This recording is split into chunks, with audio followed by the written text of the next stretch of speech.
Hello Virgo, welcome to Creators on the Crest. I'm Stephanie and this is your reading for November 2024. This is Blazer the Morky over here, right? Paying attention? He's going to be my helper and we're going to bring you a Celtic Cross reading today, and at the end we'll pull an oracle card for the Virgo collective. Keep in mind these are general readings. Take only what resonates and leave the rest. You can check out your sun, moon, rising, or north node for additional context and texture. And also be sure to check the description below. I have links to personal readings, which you really might enjoy, or links to connecting on social media. We're having a lot of fun on those platforms. And you can also check out my Amazon wish list or make donations if you're interested. Okay, Virgo, happy Scorpio season. In my defense, it's Scorpio season.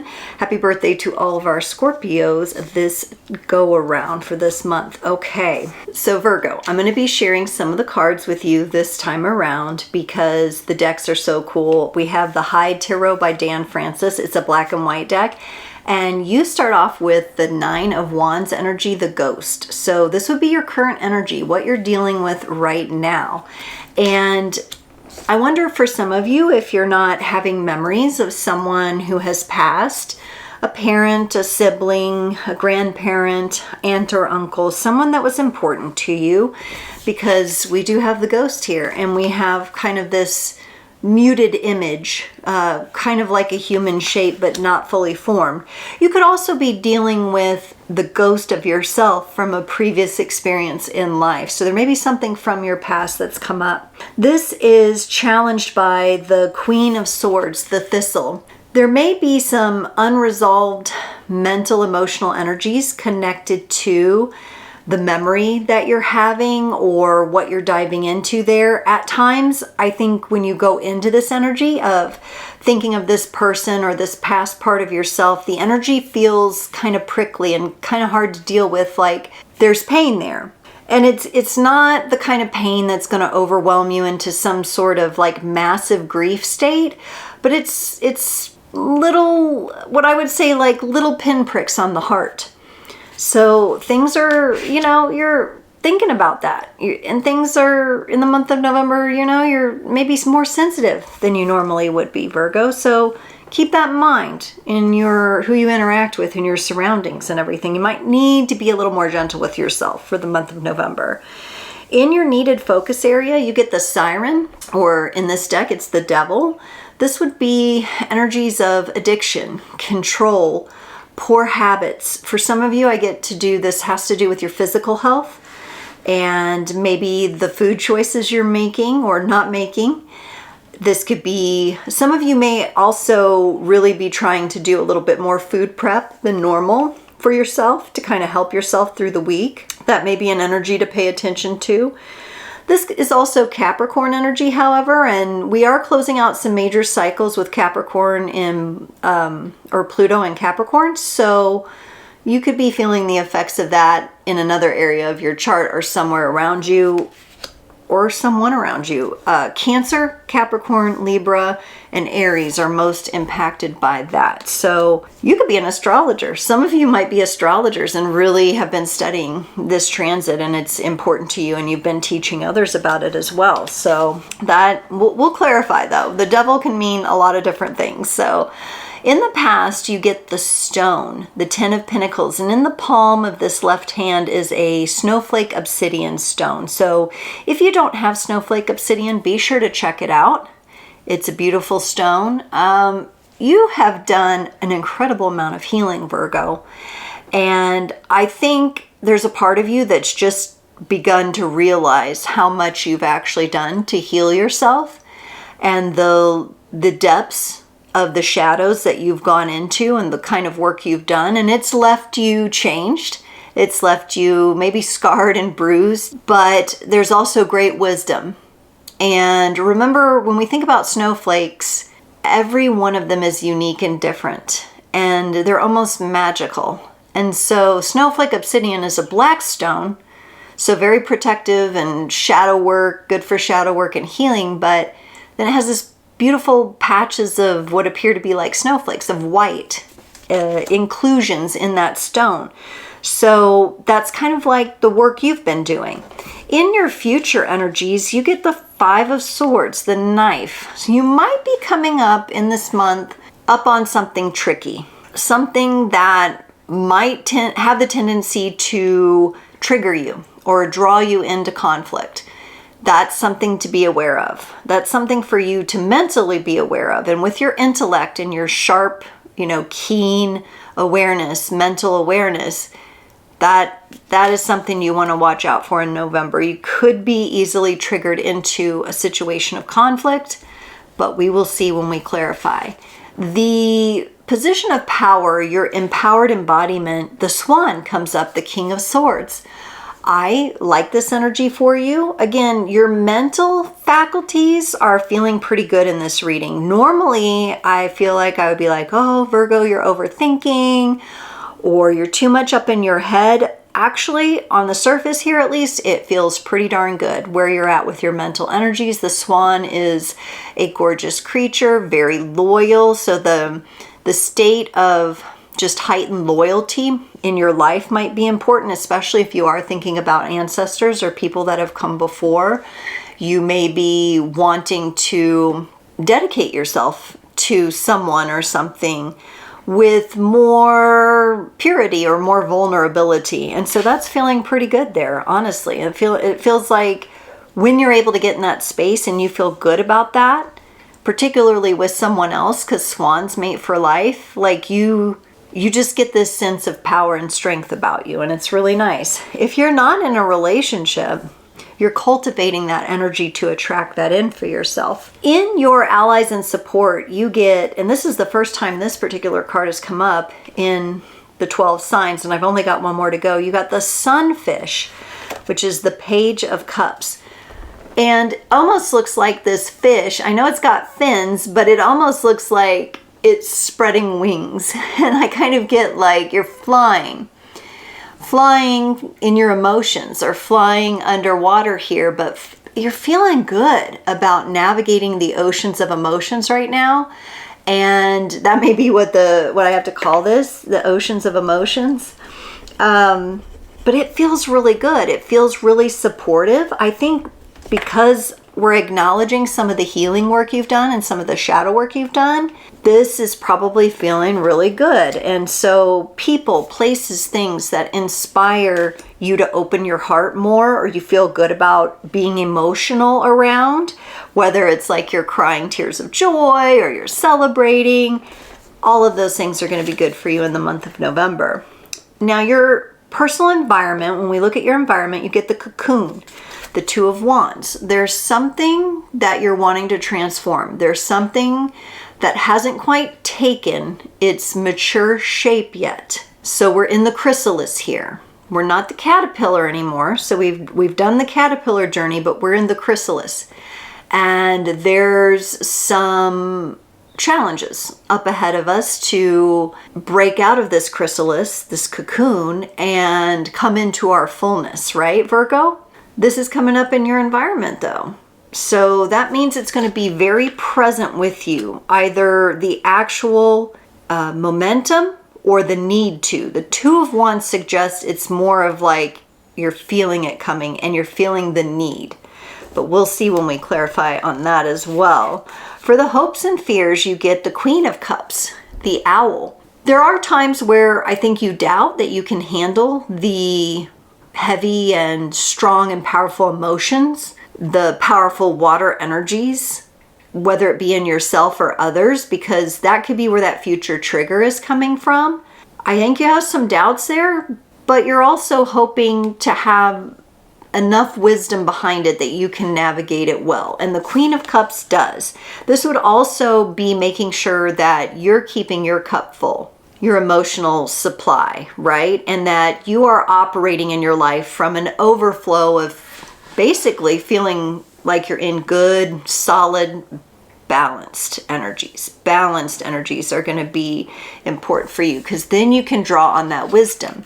And for the outcome, you get the Seven of Pentacles, the Mouse. There's going to be something new, something that you're going to begin nurturing. It may start off kind of small, like the mouse, but the outcome of this month's looking like the seeds that you've planted, you're going to start seeing some sprouting from that. So whatever you've been wanting to manifest may be right around the corner. Let's look at this ghost, this Nine of Wands. Is this ancestral? Is this someone that has passed? I have had some people come through the other side lately. We've got the Two of Cups and the Three of Cups. Honestly, Virgo, for many of you, I feel like this was a previous love relationship. It could be past life related for some of you. So if there's not a past, relationship that's now over that has happened in this lifetime, it could be past life related. This could be someone that has crossed your path that you have noticed a connection with. You may or may not be in a position to explore that. But if this is someone from a past life that has crossed your zone, it has piqued your interest, it has stimulated your heart here. And I'm wondering if you don't have a recognition that there is something familiar from the past about this person. There is some sort of, if not romantic love, definitely a deep friendship kind of love, camaraderie, people or person that you want to be around. So that's come up in your energy. For others of you, it could be the fact that you are dealing with the echoes of the wounds of a past relationship or love that has moved on now into a different form, and you're kind of dealing with the ghost of that, right? So that could be for others of you. Now your challenge is the Thistle, this Queen of Swords here. When I got the Swan in your place of empowerment, that was the King of Swords, but this has been a bit prickly for you. You could be, for some of you, there's maybe a concern or a worry that you have missed out or missed the boat with someone. I don't get that's the case though. Everything feels like it's cosmically aligned here, but something kind of just eats away at you anyway. What is this? Yes, you get a double Queen of Swords and the Emperor. There may be some thoughts and belief systems that you're carrying, Virgo, that are very one-sided.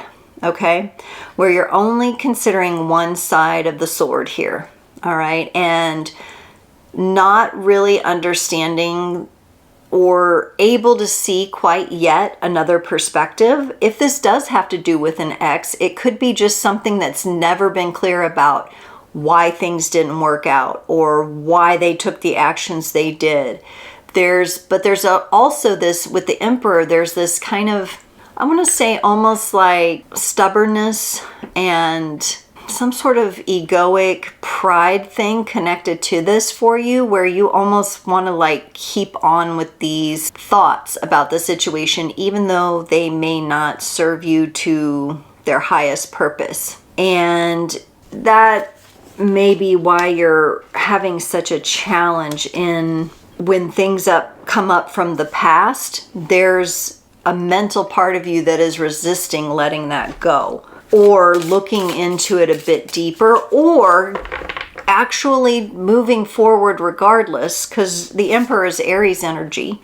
He's sitting in this card, but the Emperor can almost move things even when they're sitting still, if that makes sense. So there's that kind of energy there. There's an invitation here, I think, in this challenge to move forward despite maybe never knowing the answers to why things all went a certain way. I do think clarity will come, but clarity's not going to come while you're pondering it, if that makes sense. It will happen possibly more subconsciously for you. Let's look at this needed focus, because that's also not what you're supposed to be focused on right now. We've got the Seven of Swords and the Wheel of Fortune to clarify the Siren or the Devil here. So the Seven of Swords energy, you want to be careful of this, because it's like getting carried away with your own thoughts, stealing your own life force, expending your own life force with your thoughts. I don't think it's overthinking in this case. I think it's the way in which you're thinking about things, or the way you're trying to avoid something. There is something here with this raven that's squawking quite loudly that, you know, it's maybe you've stolen some of its feathers. It wants to show you something. It wants to tell you something. It wants to draw you beyond something, a habit, a thought, and it wants to escape being in the hamster wheel with that thought. It wants to achieve balance on top of the wheel here.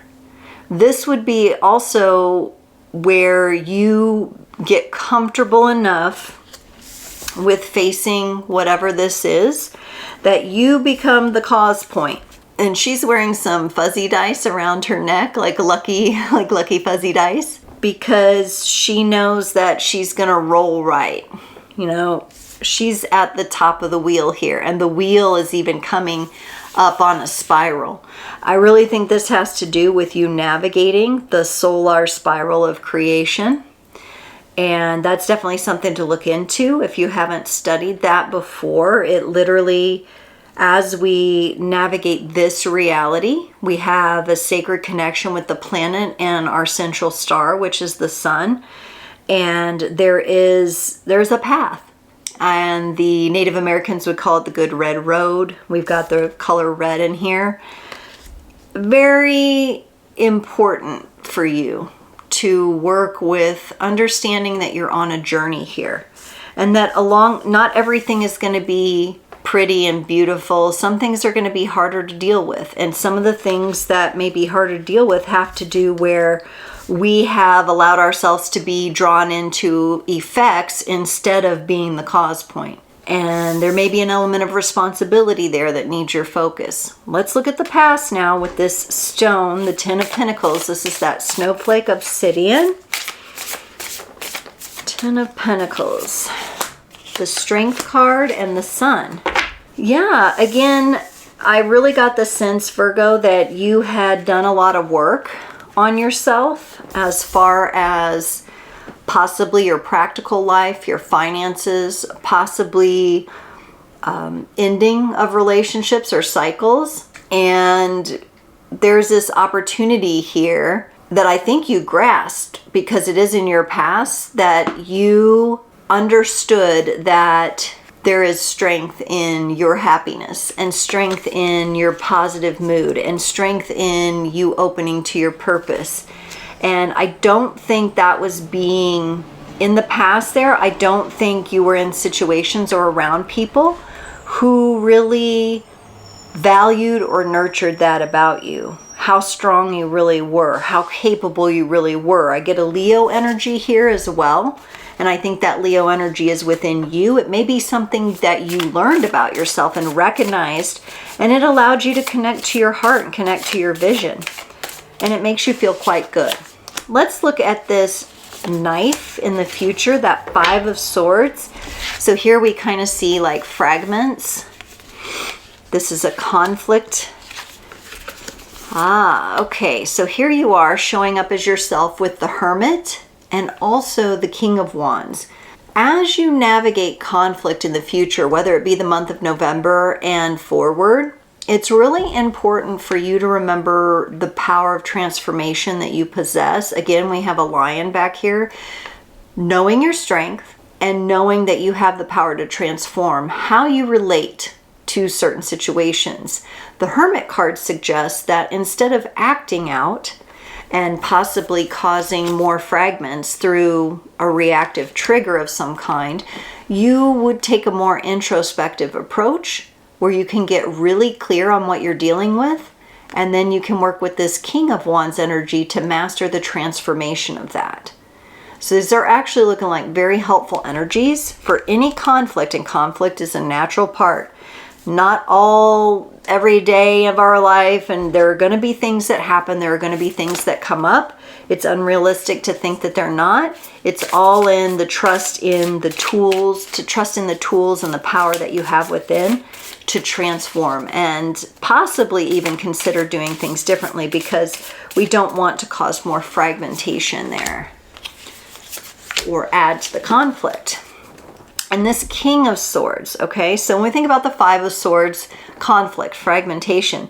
But in your place of power, when you're truly empowered, you're in the King energies here with the Swan, right? And it's graceful and beautiful and strong. And you got the Six of Cups and the Six of Wands. So 2 sixes here.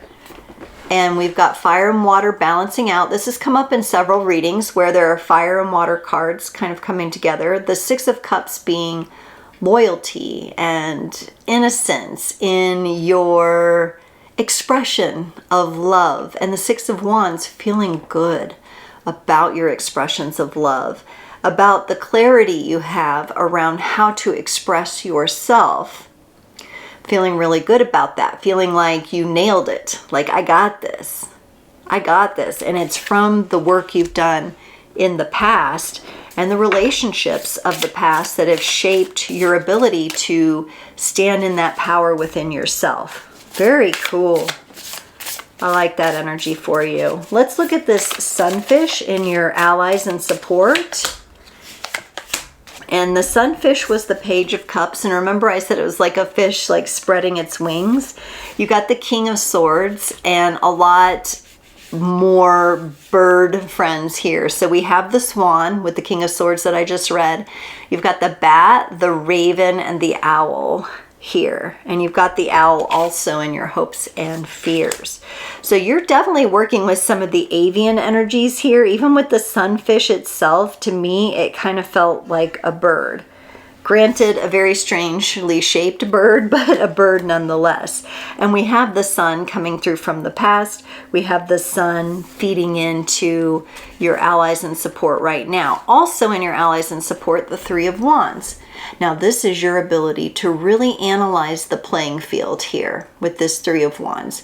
She is waiting to catch the best wave, but first she must observe the ocean. And so this is you taking a look at things and using your analytical skills to your advantage. It will help you gain clarity on things, and I think that's beautiful.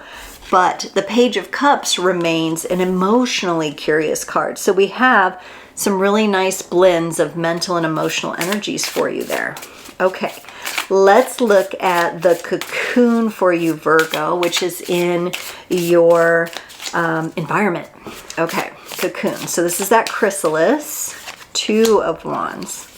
Ooh, ooh. I wonder for some of you if you haven't really been considering with this High Priestess making some sort of romantic gesture here with the Knight of Cups or romantic offering. Now, with it being the cocoon, that could be something that you do for yourself. It could be a more loving way that you're going to come in and love yourself through transformative times. Or for others of you, this just means that you're bringing a whole lot more wisdom into your relationships here. And this is going on actively in the month of November in your environment. You could have someone in your environment that you find to be quite wise or quite invigorating spiritually or intuitively. And you really love that about them, because you have more of the analytical, pragmatic, practical skills, and you feel like this person balances you out. And the Two of Wands there is the moment that we're still holding on to the pause before we actually take the active steps into transformation. So it's very nice when we have things that make us feel good in our environment, people or things. Or situations that just have us feeling really good about ourselves. Now, in this Queen of Cups, your hopes and fears, the owl, remember I talked about you keeping your cup full, making sure that your cup is full and that you're operating from overflow. You cannot do that if your mind is all tied up with stress and concern, okay?